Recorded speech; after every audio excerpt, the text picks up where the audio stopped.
الله أكبر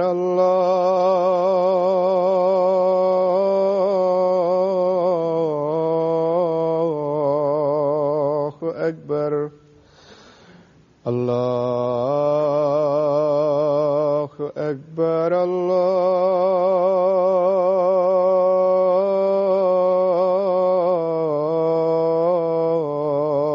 الله أكبر أشهد أن لا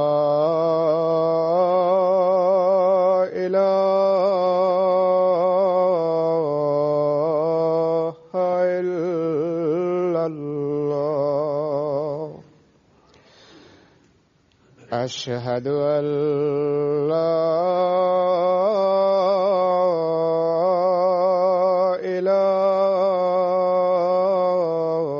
إله إلا الله أشهد أن محمدا رسول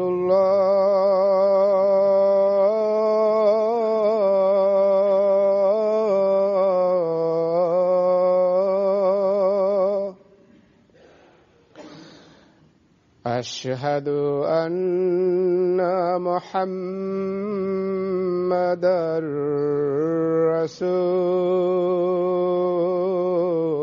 رسول الله حي على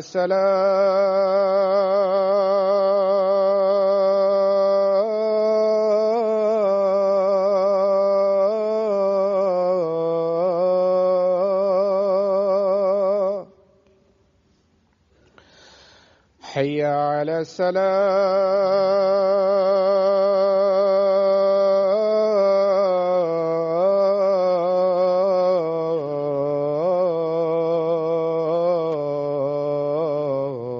الصلاة حي على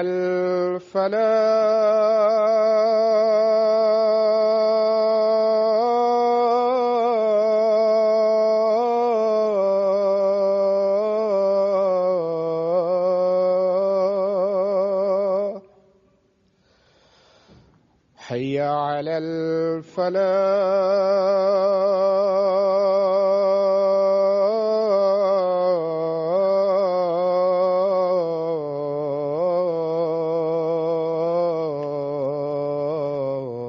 الفلاح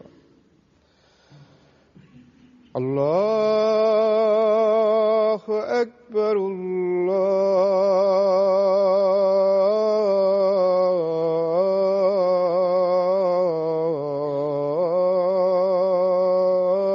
الله أكبر لا إله إلا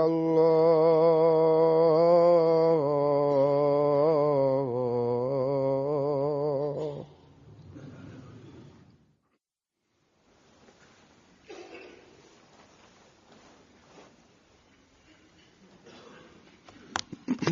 السلام عليكم ورحمة الله.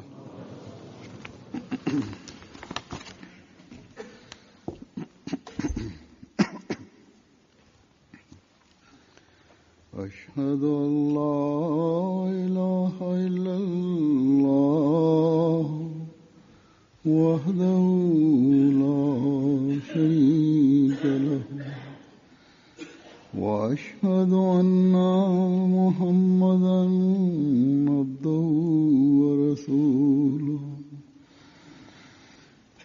أما بعد فأعوذ بالله من الشيطان الرجيم بسم الله الرحمن الرحيم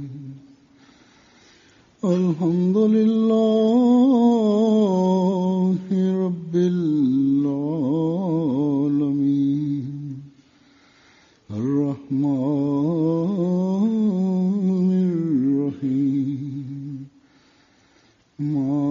مالك يوم الدين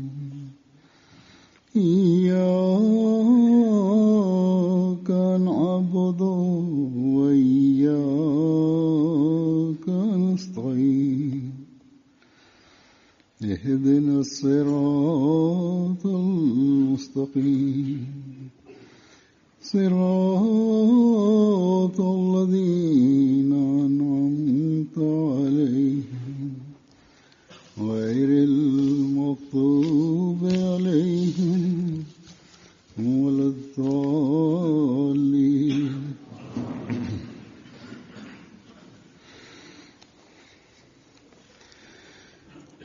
राह खुदा प्रोग्राम जो हर हफ्ते को MTA पर शाम के वक्त आता है, जिसमें मुख्तलिफ मौज़ूआत पर हमारे उलमा और Het programma Rahe Huda wordt elke zaterdag uitgezonden op MTA. सवाल जवाब भी होते हैं. Hierin bespreken onze missionarissen en geleerden verschillende onderwerpen program en beantwoorden de vragen van niet-Ahmadis. Die worden gesteld via telefoon. उस वक्त अगर उस जमात का Ik kreeg de mogelijkheid om een deel van de aflevering van vorige week te bekijken. हज़रत मसीह मौद Een niet-Ahmadi stelde daar een vraag. हवाले से ये सवाल होगा Het was eigenlijk meer een bezwaar एक रंग में over een voorspelling van de beloofde Messias. तमीद भी इस तरह बांधी कि कुरान करीम के का खुदा ताला का कलाम है, बाज़ हदीस हैं, फिर उस तरह बुजुर्गों का कलाम है. De inleiding op de vraag was als volgt. तो उनमें आपस में रब्त नजर आता है. De Koran is het woord van नाम God. पेश करने के बाद Hierna is de hadith belangrijk. या हम En daarna de woorden van wijzen. बहरहाल Als we deze lezen, था zien we dat ze met elkaar verbonden zijn. कि नीयत नहीं भी थी एतराज की, तो सवाल की कौन Daarna zei hij एतराज है. die voorspelling en zei, नाम ये था ik zie geen verband hierin. के बाद Hoe dan ook, मौज दिखाता हूं. het leek op een bezwaar, इन्ना Nusrat al was dat niet de bedoeling. फी De शायद toon verraadde dat het wel zo was. then De voorspelling is als volgt. then will you go to Amritsar. Na 10 dagen toon ik plezier. इसका जवाब तो Dan volgt er een stuk in het Engels. जवाब देने वाला Then will you go to Amritsar. लेकिन मैं समझता हूँ कि इसकी तफसील जो हज़रत मसीह मौद अलैहिस्सलाम के अल्फाज में De geleerden beantwoorden de vraag op hun eigen manier. कि शायद बाज़ दूसरे मोतरज़ीन भी Maar ik vind dat de woorden van de beloofde Messias या कामिल meer in detail moeten worden uitgelegd. सवाल करने Want misschien zullen andere mensen die het betwisten, of zelfs onze eigen jongeren die weinig kennis hebben, onder de indruk raken van de vraagstelling of meer uitleg willen. करते रहते हैं राह खुदा प्रोग्राम में, जिसका बाज़ दफ़ा In Rahe Huda worden wel vaker zulke vragen gesteld. का जवाब Onze geleerden beantwoorden die soms meteen, इसलिए en wanneer er meer uitleg vereist is, wordt het antwoord in de volgende aflevering gegeven. का अपने खुतबात में Daarom is het voor mij niet noodzakelijk ताहम om deze तफसील में इसलिए aan te halen in mijn preken. गुज़श्ता जुमों में जो खुतबात का सिलसिला जारी था,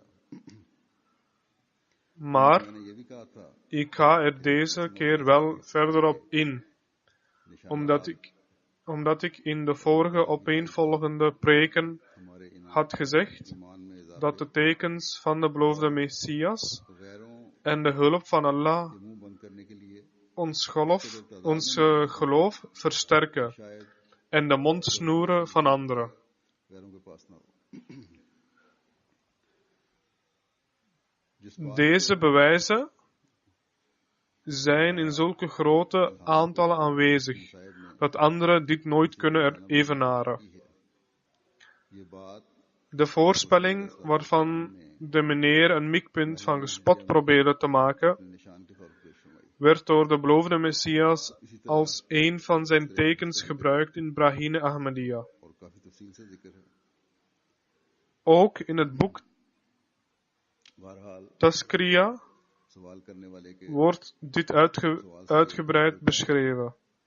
कि उसने कम से कम Hoe dan ook, Uit de vraag blijkt dat hij zeker Tazkira heeft gelezen, लेकिन सियाको सबाक या पढ़ा है maar hij heeft het voorgaande niet bekeken of expres niet vermeld, तो जिक्र नहीं किया zodat er verwarring kan gecreëerd worden. In Brahine Ahmadiyya staat er ongeveer hetzelfde in, maar हल नहीं पढ़ी होगी उन्होंने क्योंकि वो hij zal het zeker niet gelezen hebben. जो बड़ी तवज्जो से पढ़ने की Brahine Ahmadiyya is een boek dat veel concentratie vereist en ik denk niet dat hij daartoe in staat is. हाल असल हवाला पेश है ये 1882 का जिक्र है De echte bron is het volgende. फरमाते हैं De gebeurtenis speelt zich af in 1882. गुजरा है De beloofde Messias vermeldt, पेश आई niet zo lang geleden had ik erg veel nood aan geld. को बखूबी इल्म De plaatselijke leden van de Arya waren hiervan goed op de hoogte. हमारा Hierdoor kwam er een oncontroleerbare en sterke verlangen in mij op dat ik voor het verwijderen van de moeilijkheid moest bidden tot God, मुखालिफिन के लिए zodat er door de verhoring van het gebed ten eerste ऐसा नहीं mijn probleem opgelost zal worden en ten tweede सो उसी दिन dat het een teken van de hulp van God zal vormen voor de vijanden. पर माली मदद से इतला Zo'n teken dat de mensen zullen getuigen over de waarachtigheid ervan. Dezelfde dag bad ik en vroeg aan God om financiële hulp te zenden, als teken. Toen kreeg ik deze voorspelling. Na 10 dagen toon ik plezier. En dan, in het Engels, then you will go to Amritsar. और जैसे जब जानने के लिए उठनी दुम उठाती है तब उसका बच्चा जानना नजदीक होता है De beloofde Messias geeft zelf de verklaring ervan. फिक्रे ने ये Na 10 dagen zal er geld komen, de hulp van God is nabij. Net zoals een kameel haar staart opheft wanneer de bevalling nabij is. Zo is ook Gods hulp nabij. बाला के रूबरू In het Engelse zin staat dat wanneer het geld er is, dus 10 dagen later, dan zal jij naar Amritsar gaan. एक खर मोहरा ना आया यानी एक कोड़ी भी ना आई और 10 दिन के बाद Zoals beschreven gebeurde dit ook voor de ogen van de Hindoes, dus de Arya. Rawalpindi ने Zoals gezegd kwam deze voorspelling uit na 10 dagen. Gedurende 10 dagen kwam er geen enkel cent. बराबर रुपया De 11e dag stuurde de heer Mohammed Afzal Khan uit Rawalpindi 110 rupees. En ook van elders kwamen 20 rupees. मोहम्मद अफजल खान साहब En meteen hierna begon een onverwachte toestroom van geld. क्योंकि अदालत Dezelfde dag dat ik het geld van de heer Mohammed Afzal Khan kreeg, अदा करने की ontving ik een brief van de geheime rechtbank van Amritsar, waar ik een getuigenis moest gaan afleggen. Zo moest ik dus ook naar Amritsar gaan. का पूरा किस्सा और इसकी background Tot zover de hele voorspelling en de achtergrond ervan. फरमाया कि कुछ अरसा हुआ एक साहेब जिसने Hierna wil ik uit gevoelens van onrust een gebeurtenis aanhalen van de beloofde Messias, die verband houdt met de situatie van handelingen van de gemeenschap. दान भी हैं Voordat ik jullie mijn advies en verwachtingen vertel, ga ik een gebeurtenis vanuit de biografie van de beloofde Messias presenteren, die geschreven is door Hazrat Sahibzada Mirza Bashir Ahmad. खुद आप ही ये गलत राय जो इल्हाम के बारे में Dankzij de zegeningen van Allah besteedt een groot deel van de gemeenschap aandacht aan hetgeen de Khalifa zegt. राय का जो हवाला है वो है Nu er aandacht besteed wordt aan het onderwerp hervorming, heeft er een groot gedeelte van de gemeenschap zich hier naartoe gericht. Ik ben hiervan op de hoogte, doordat ik vele brieven ontvang. इल्हाम औलिया अल्लाह के बारे में Dankzij God zijn er ook helpers die mij regelmatig referenties doorsturen. Vaak worden de referenties over het hoofd gezien, al heb je ze die al gelezen. In de biografische referentie die ik zo ga voorlezen, heeft de beloofde Messias een uitspraak gedaan over zijn verontrusting. Een missionaris heeft me de referentie hiervan verzonden. Mogen God hem zegenen.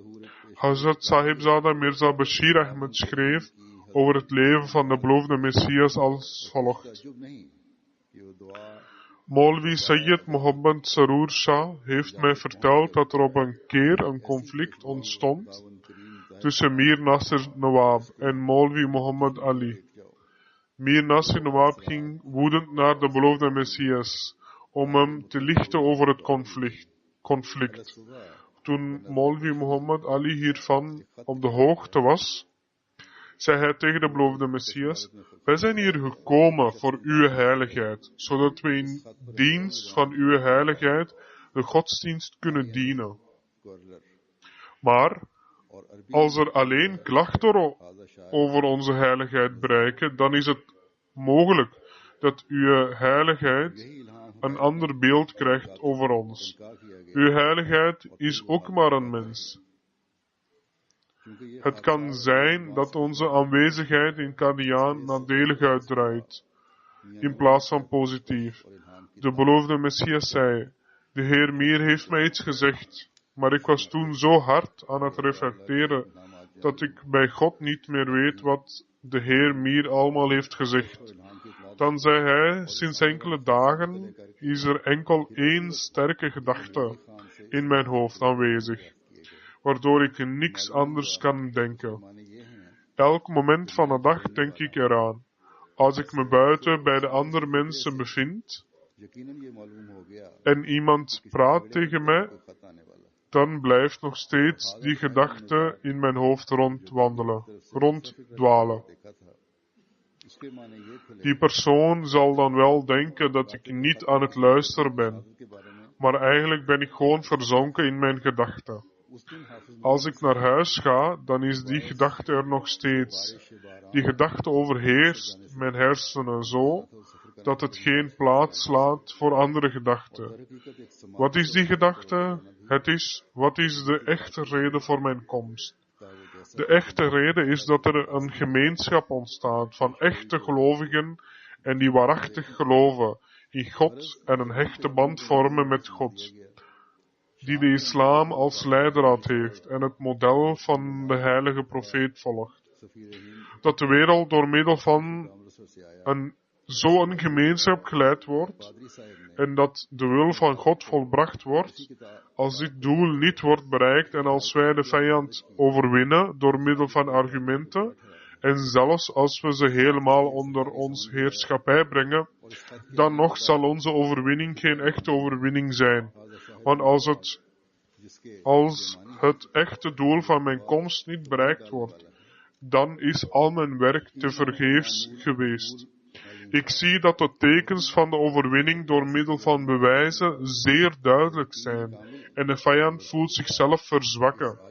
Maar wat betreft de echte reden van mijn komst, daar schiet de gemeenschap nog erg tekort. En er moet nog veel aandacht eraan besteed worden. Deze gedachte blijft in mijn hoofd ronddwalen en het overheerst mijn hersenen zo sterk dat het maar niet verlaat.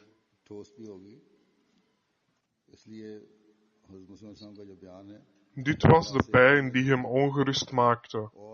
Op verschillende gelegenheden gaf hij de mensen advies hoe ze een vrome Ahmadi konden worden. In het boek Malfuzat verschenen rapporten van verschillende bijeenkomsten die niet eens gedetailleerd zijn. Die bestaan uit 10 delen. In elk deel heeft hij op verschillende manieren en op plaatsen verschillende standpunten vermeld. Betreft de verwachtingen van de gemeenschap en de adviezen aan haar. Hiervan zal ik enkele voor u presenteren. Op een plaats staat vermeld: Ik wil jullie nog maar eens opmerkzaam maken om samen te werken en bijeen te komen. God heeft de moslims gezegd dat ze eenheid moeten bewaren, anders zullen ze het niet overleven. Het bevel om schouder aan schouder te staan tijdens het gebed is om het eenheidsgevoel te versterken. De goede eigenschap van de ene zal bliksemsnel overgaan tot de andere. Wanneer er conflicten zijn en er geen eenheid is, dan is er geen toekomst. De heilige profeet zei dat we in liefde moeten samenleven en in de afwezigheid van iemand voor hem of haar moeten bidden. Dus zonder het tegen die persoon te zeggen. We zouden moeten nakijken hoeveel er zijn die dat degelijk wel doen. Wanneer een persoon in iemands afwezigheid bidt, dan zegt de engel, mogen hetzelfde voor jou gebeuren. Wat voor een nobele zaak is dit? Het gebed van een mens wordt soms niet verhoord, maar die van een engel wel. Ik wil jullie zeggen en de raad geven om niet in conflict te gaan met elkaar. Hij zei, ik ben gekomen met 2 belangrijke zaken. Ten eerste moeten we geloven in het bestaan in één God. Ten tweede is het belangrijk dat we in liefde en met medeleven samenleven. We moeten een uitstekend voorbeeld vormen voor de anderen. Dit is het bewijs die ontstond bij de metgezellen.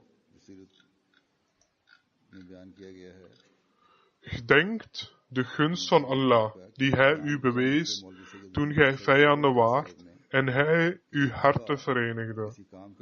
Denk eraan dat het bijeenbrengen een mirakel is. Vergeet niet, totdat iemand niet hetzelfde voor zijn broeder wil, als wat hij voor zichzelf wil, hij niet behoort tot mijn gemeenschap. Hij zal droevigheid kennen en zijn toekomst ziet er slecht uit. Daarna zei hij, denk eraan, het verwijderen van kwaadaardigheid is een teken van de komst van een Mahdi. Zal de teken niet waar worden? Het zal zeker waar worden. Waarom heb je geen geduld? Sommige ziektes moeten ook volledig behandeld worden om ervan te genezen. Dankzij mij zal er een vrome gemeenschap ontstaan, inshallah. Wat zijn de oorzaken van vijandschap? Emotie, zelfzuchtigheid en slechte gewoontes. Als mensen die niet met liefde kunnen samenleven en geen controle hebben over hun emoties, beschouw ik niet uit de gemeenschap. Zulke mensen zijn maar voor enkele dagen te gast in mijn gemeenschap, totdat ze geen goede eigenschap tonen. Ik wil geen slechte naam krijgen door anderen. Degenen die in mijn gemeenschap zijn en mijn bevelen niet opvolgen, zijn net zoals droge takken aan een boom. Als de tuinier hem niet afhakt, wie anders? De droge takken nemen al het water op van de gezonde takken. De andere takken kunnen de droge tak niet doen herleven. Maar de droge tak kan de oorzaak zijn van de droogte van de andere. Wees gewaarschuwd. Hij die zichzelf niet verbetert, blijft niet bij mij.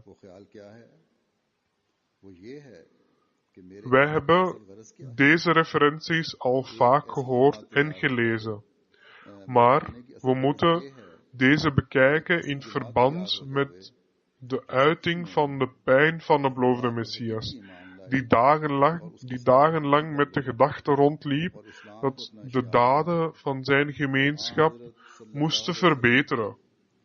Dan zei hij, wanneer kan iemand een vrome gelovige genoemd worden? Hij antwoordde hierop, ik vertel jullie dat, wanneer God niet zeker is van iemand en geen genade toont, niemand vroom kan zijn. Over het algemeen is elk mens een gelovige of moslim. दलाइल और बराहीन Iemand is moslim wanneer zijn aandacht naar God is gericht.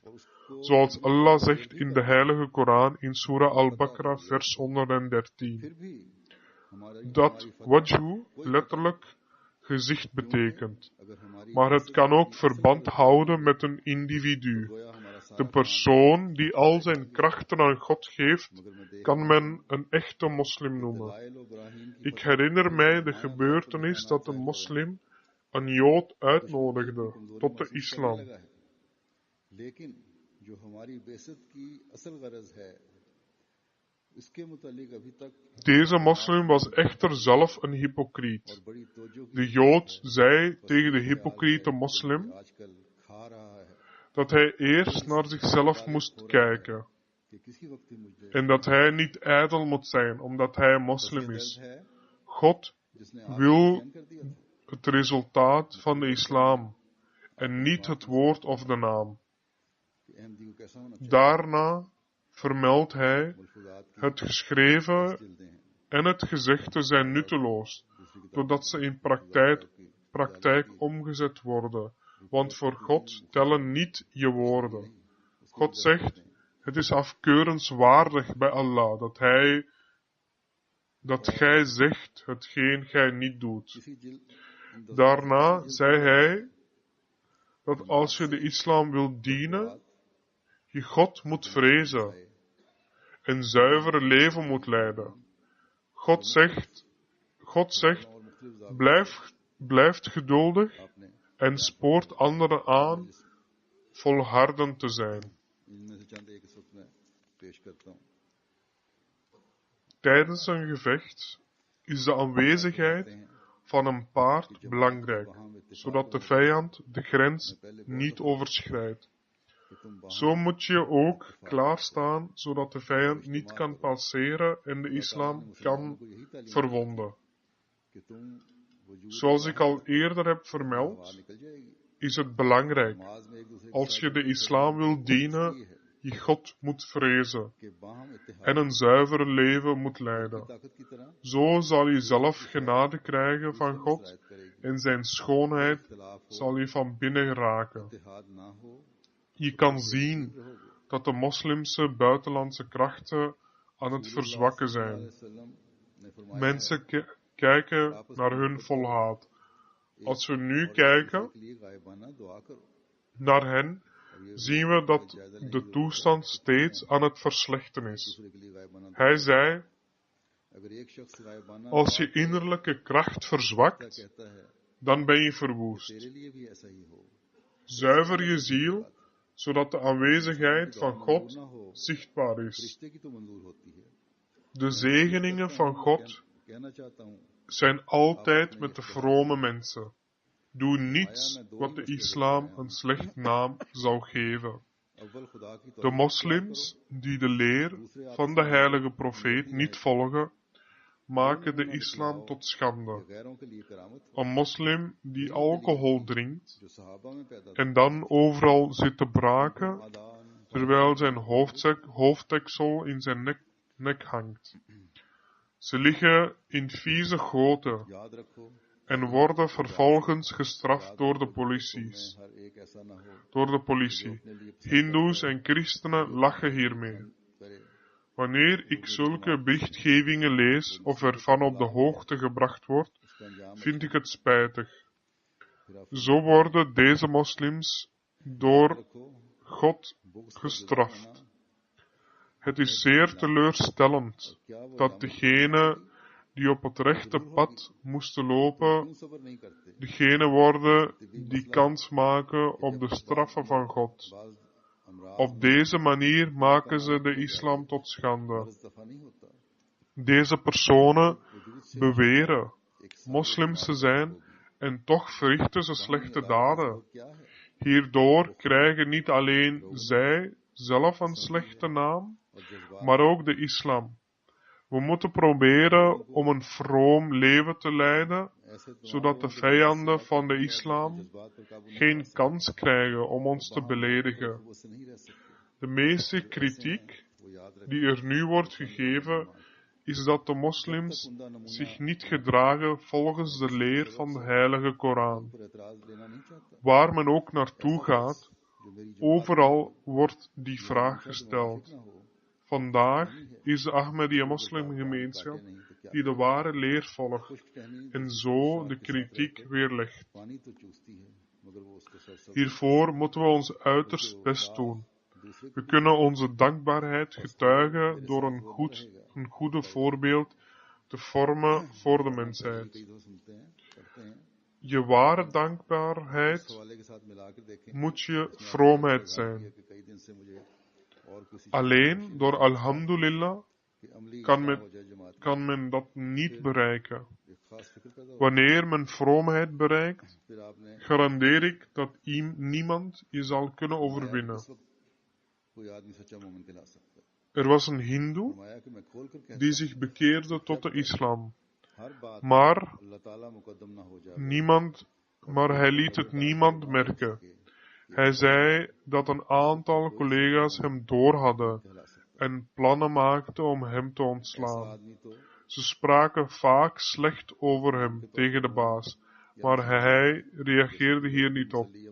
Ze waren vastberaden om hem te laten ontslaan en begonnen nog slechter over hem te praten. Wanneer de baas dan echt woedend werd, riep hij hem wel eens naar zijn kantoor. Maar telkens wanneer hij hem zag, veranderde zijn woede in kalmte. Nooit is de baas woedend op hem geworden. Dus wanneer men een relatie opbouwt met God, zal hij je nooit in de steek laten. Men moet ophouden.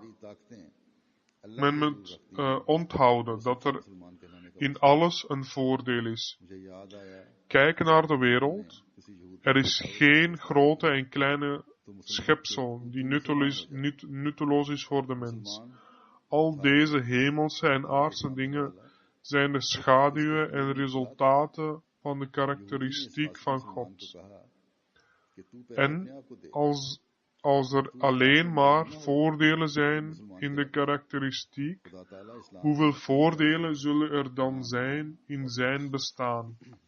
Dat wil zeggen, als je een band creëert met God, dan zal je veel voordelen krijgen. Op deze plaats moet men onthouden dat als men soms door deze zaken verlies leidt, dat dit door eigen fout en onkunde komt. Dit komt niet omdat deze zaken van het zelfbewustzijn alleen maar verlies als gevolg hebben. Dus de oorzaak is niet omdat er in de basis, in de ware aard van deze zaken verlies is. Alleen door eigen fout en vergissing leidt men verlies. Zo is het ook dat wij door het niet kennen van bepaalde eigenschappen van God, de Almachtige, soms pijn en moeilijkheden moeten lijden. Terwijl God, de Almachtige, altijd volledig barmhartig en genadevol is. Het raadsel van pijn, lijden en droevigheid op aarde is dat we door eigen onkunde en gebrek aan kennis in moeilijkheden raken.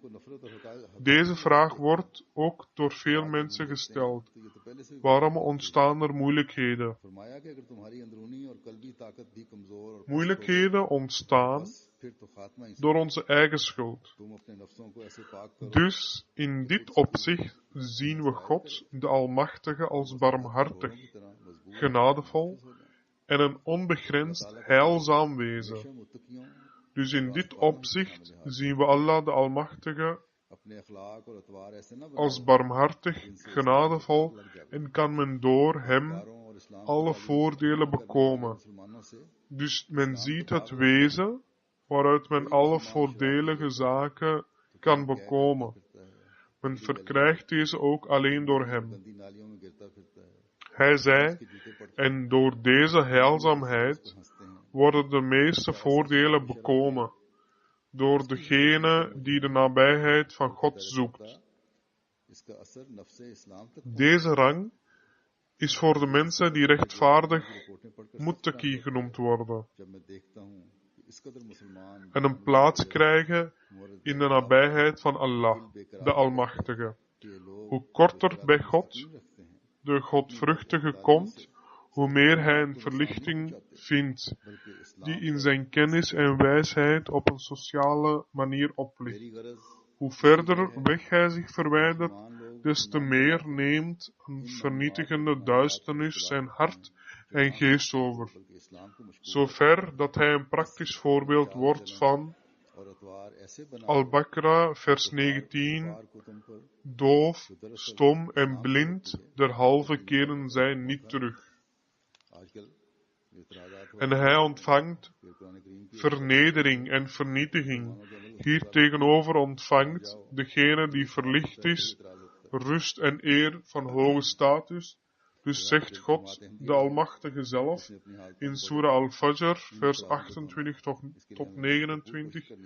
Maar gij, o ziel in vrede, keer tot uw Heer terug, verblijd in Allahs welbehagen. Sommige mensen halen schijnbaar hun tevredenheid en geluk uit leiderschap en macht. Voor anderen is rijkdom en respect een reden voor geluk en rust. Sommigen zijn schijnbaar tevreden om hun mooie en slimme kinderen en kleinkinderen. Zij denken zichzelf beter door hun kinderen en assistenten en dienaren.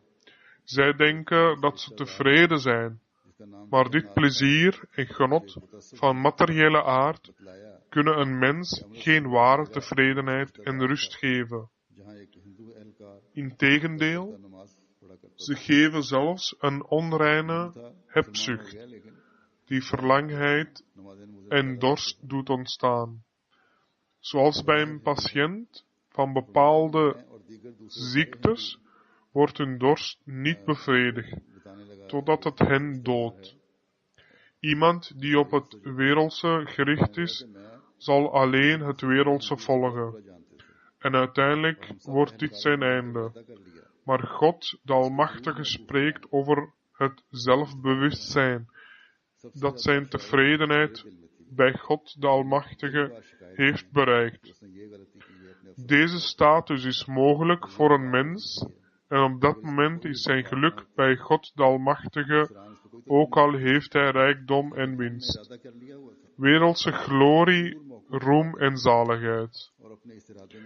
Deze geld en juwelen, deze wereld en wereldse zaken, deze zijn niet de reden voor zijn verlichting.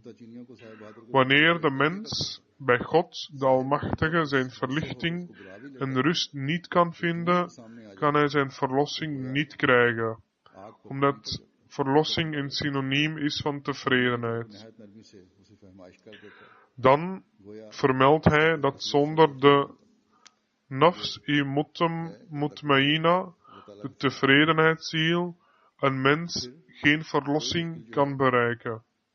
Hierover zei hij, ik heb vele mensen gezien en de toestanden van de meeste gelezen die wereldse rijkdommen, valse wereldse plezieren en kinderen en kleinkinderen in elke vorm van luxe hadden.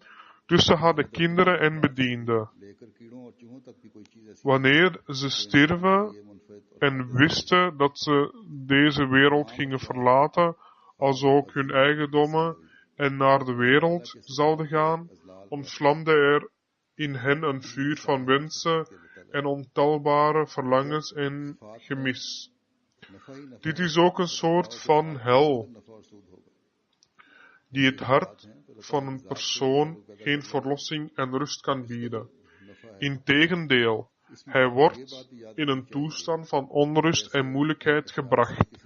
Dus moet dit feit ook niet verstopt blijven. Uit het zicht van mijn vrienden dat een mens in liefde voor familie en vrienden, ja, een ongerechtvaardige en misplaatste liefde zo intens wordt. Men kan lief hebben, maar het moet geen onrechtvaardige en misplaatste liefde zijn. Men moet hier niet hevig in worden. En vaak doet hij uit deze liefde dan ongerechtvaardige dingen, die tussen hem en God de Almachtige een sluier doet ontstaan en voor hem een hel creëren. Hij weet hier niets van. Wanneer hij hiervan één voor één wordt gescheiden, op dat moment heeft hij hier geen kennis van. Dan geraakt hij in een toestand van zware onrust.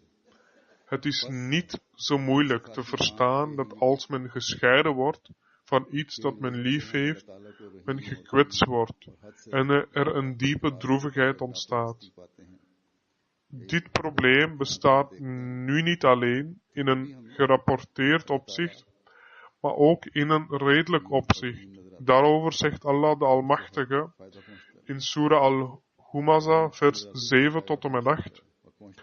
Het is het vuur dat Allah heeft aangewakkerd, dat boven de harten zal opstijgen. Het is deze liefde voor anderen dan Allah die het hart van de mens verbrandt tot as en deze in een verbazingwekkende toorn en pijn verwikkelt. Ik zal weer zeggen dat dit volledig zeker en waar is, dat zonder de nafs mutmaïna, de tevredenheidsziel, de mens geen verlossing kan bereiken. Dan adviseerde hij de gemeenschap. Allah geeft alleen om rechtvaardige mensen.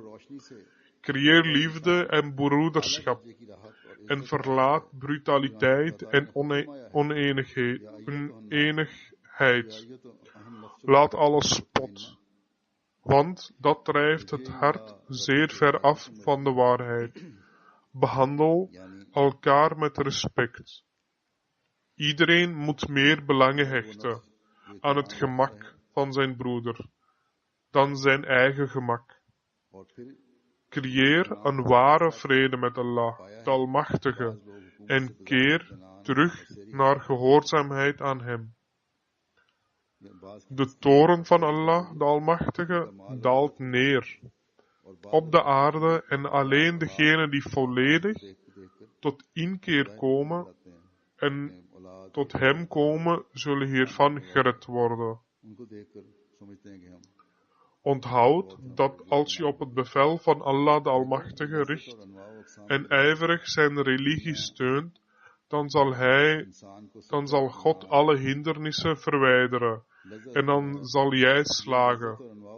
Heb jij niet gezien dat een landbouwer ten voordele van de gezonde planten de nutteloze dingen uit zijn veld verwijdert en weggooit, en dat hij zijn veld vult met mooie bomen en voorspoedige planten, en dat hij over hen waakt en hen beschermt en elke verwonding en schade. En hen beschermt van elke verwonding en schade.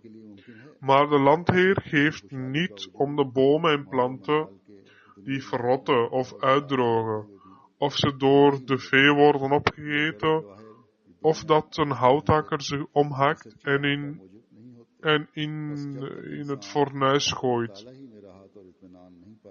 Dus onthoud jij ook dat als je oprecht blijft bij Allah de Almachtige, dat geen tegenval je kan kwetsen. Maar als je je eigen toestand niet verbetert en als je bij God de Almachtige geen ware eed van gehoorzaamheid aflegt, dan zal Hij ook om niets geven. Duizenden schapen en geiten worden elke dag geslacht, maar niemand toont hen genade. En wanneer een mens sterft, wordt er gezocht naar een verantwoordelijke. Dus als je jezelf als dieren nutteloos en zorgeloos gedraagt, zal jij ook hetzelfde meemaken. Jij moet je aansluiten tot de dierbare van God, zodat geen epidemie of ramp je durft te raken, omdat er niets op aarde zonder de toestemming van Allah de Almachtige kan gebeuren. Laat alle onderlinge gevechten, geestdrift en vijandigheid gaan, want het is tijd dat je kleine zaken negeert en je bezighoudt met grotere zaken. Hij zei, behandel deze zaak als een erfgoed en dat je in geen geval met strengheid en droevigheid mag handelen. Adviseer met zachtheid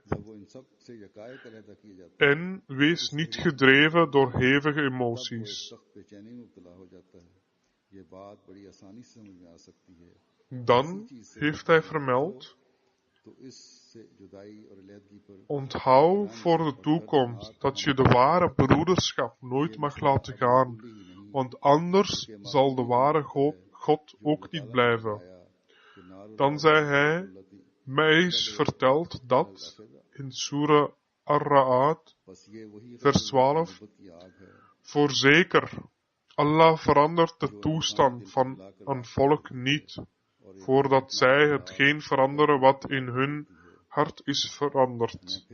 Wat in hun hart is veranderd. Bij het horen van deze zaken staat wel iedereen gereed om hierop te reageren. Wij verrichten het gebed en wij vragen ook om vergiffenis. Waarom overkomt ons dan toch nog moeilijkheden?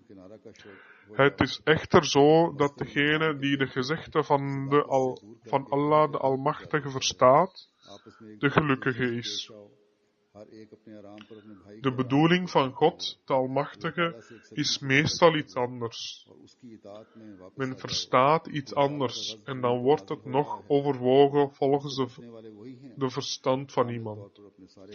Dit is niet juist, want als men iets niet in de voorgeschreven hoeveelheid gebruikt, verkrijgt men de voordelen ervan niet. Bijvoorbeeld, als er vanuit een kilo voorgeschreven medicijn alleen een druppel wordt genomen, zal deze dan enige voordeel hebben? En als men in plaats van een brood 1 zaadje eet, zal deze dan ook tot voldoening leiden? En kan in 1 druppel water dezelfde bevrediging geven als een glas water? Nooit. Dit is ook het geval met daden. Zolang ze niet met het juiste niveau bereiken, zullen ze ook niet hogerop geraken. Dit is de sunnah van Allah, die wij niet kunnen veranderen. Hij zegt, het sympathie tonen aan broeder is te vergelijken met liefdadigheid en naastenliefde. En dit recht is haqqul ibad, rechten van de medemens. En dit is een gebod.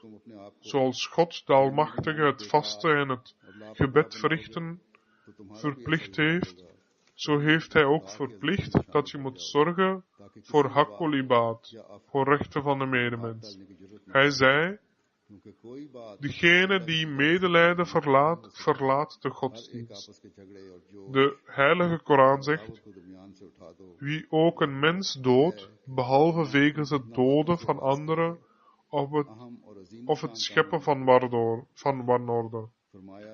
Zo zeg ik ook, als een persoon geen medelijden heeft getoond voor zijn broeder, heeft hij geen medelijden getoond over de hele wereld.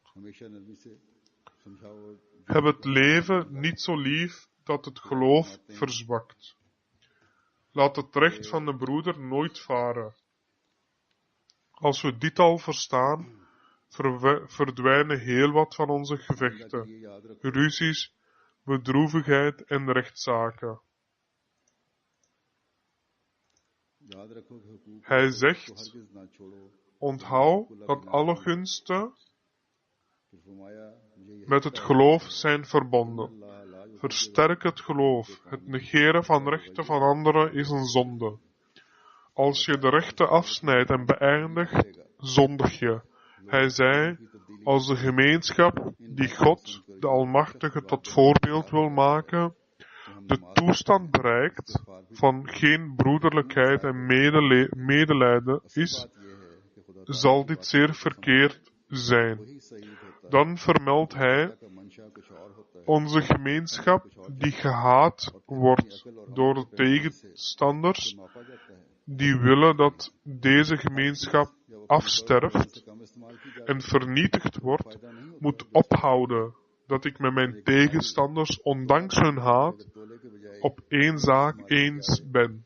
En dat is dat God, de Almachtige, heeft gewild dat deze gemeenschap rein is van zonden en een voorbeeldig gedrag toont. Dat ze de ware leer van de Koran met waarheid praktiseert. En dat ze tot het einde der tijden onze heilige profeet, vrede zij met hem, volgt. Dat er onder hen onderling geen soort van haat of boosheid blijft. Dat ze een gemeenschap zijn die de volledige en de ware liefde voelt tot God de Almachtige. Maar als er iemand na het toetreden tot deze gemeenschap deze voorwaarden niet vervult en geen ware verandering vertoont in zijn handelen, moet hij onthouden dat hij de voornemens van de vijanden zal vervullen. Hij zal zichzelf vernietigen. God, de Almachtige, heeft geen relaties en geeft om niemand. De nakomelingen, die het nageslacht van profeten worden genoemd, dus de kinderen van Israël, waartoe er vele profeten werden gezonden en die de rechtvaardige erfgenamen van vele grootste gunsten van God de Almachtige genoemd werden. Maar wanneer hun geestelijke toestand verslechtert en zij het rechte pad verlieten en weerspannigheid, zonde en slechtheid namen, wat was het resultaat? Zij werden een vervulling van Surah al-Baqarah, vers 62. De toorn van God, de Almachtige, daalde neer op hen. Dit is een ware les. De toestand van de kinderen van Israël is altijd een zeer leerzame les. Zo ook is dit volk die Allah, de Almachtige, met eigen handen heeft gemaakt. Het volk die God, de Almachtige, grootste gunsten zal schenken. Maar als iemand na het toetreden tot deze gemeenschap geen ware liefde heeft voor God, de Almachtige, en niet met volledige waarheid de profeet van God volgt, zal afgesneden worden en het mikpunt worden van de toorn van God de Almachtige. Zij hij klein is of groot. Dus moet je volledige verandering teweeg brengen en niet degene zijn die de gemeenschap ten schande brengt. Dus dit is het niveau dat we moeten proberen te bereiken en moeten bereiken. Het verbeteren van onze daden, het verhogen van het niveau van ons geloof, zijn geen kleine zaken. We hebben geloofd in de leider van deze tijd.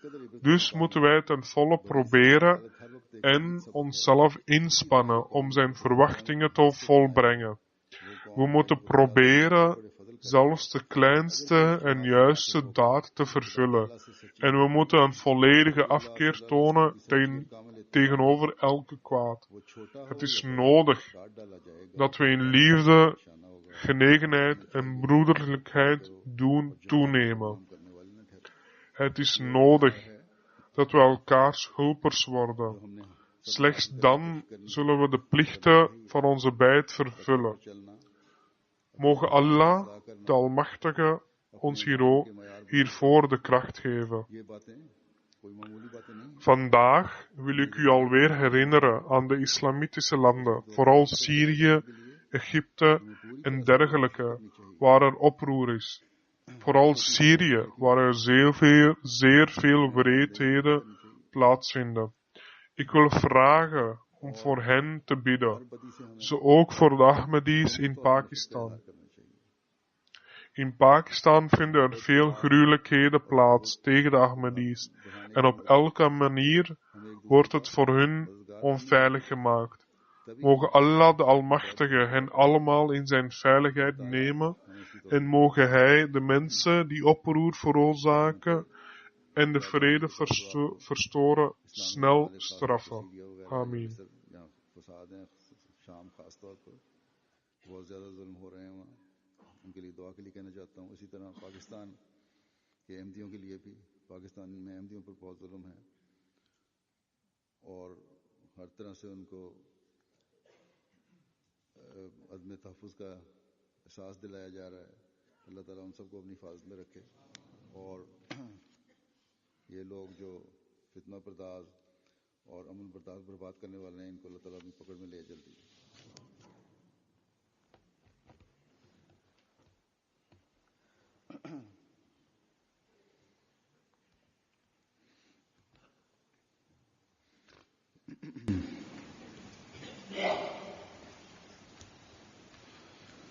الحمد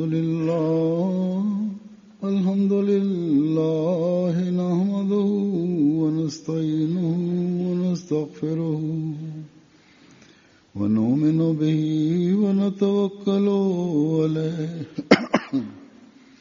ونعوذ بالله من شرور أنفسنا ومن سيئات أعمالنا. من يهده الله فلا مضل له ومن يضلل فلا هادي له. ونشهد أن لا إله إلا الله ونشهد أن محمدا عبده ورسوله.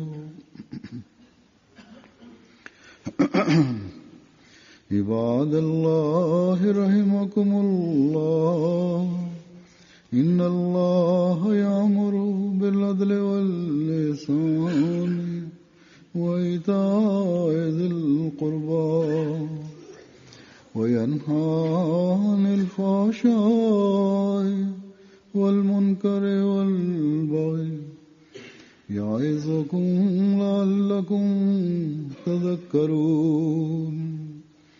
اذكروا الله يذكركم وادعوه يستجب لكم ولذكر الله أكبر.